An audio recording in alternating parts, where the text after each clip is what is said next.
New this morning, a new take on combating sexual violence, and it's all about empowering the victims. WUSA 9's Evan Koslof has the story of a new app that is created to combat the problem.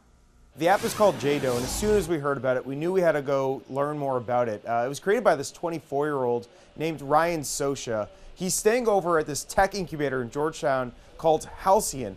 But before we get into the app, we've got to talk about the origin story here. It all started at a graduation party. Ryan was there enjoying himself when a childhood friend came over to him with this revelation saying that he was molested by a local trainer. I was shocked. Like, this was a male who I considered to be completely invulnerable. Like, he's, D1 linebacker material, and here he was, crying in front of me. From there were actually more revelations. Ryan would go on to find out that many more of his friends were molested by the same trainer, and yet all of them stayed silent. This is something that, trust was optimal, but yet it wasn't talked about. And that brings us to JDO. Essentially, here's how it works. Imagine 3 women who we'll call persons A, B, and C were sexually assaulted by the same man.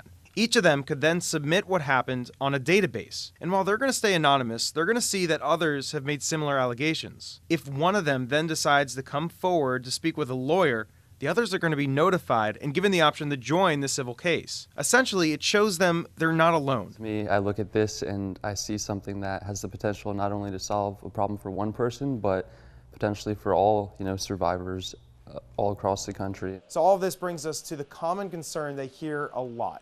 Will this open the door to more false allegations? Well, Ryan says it's up to the lawyers to still do their due diligence, just like they would with any other case. The real-world attorneys are still vetting their clients the same way that they would be vetting a typical client. By the way, it's these lawyers that are crucial to the business plan. You see, the app is completely free to the general public and to victims to submit what happens. It's the lawyers who are going to have to pay up to get access to the database. Reporting here in the SAT Center, Evan Koslof, WUSA 9.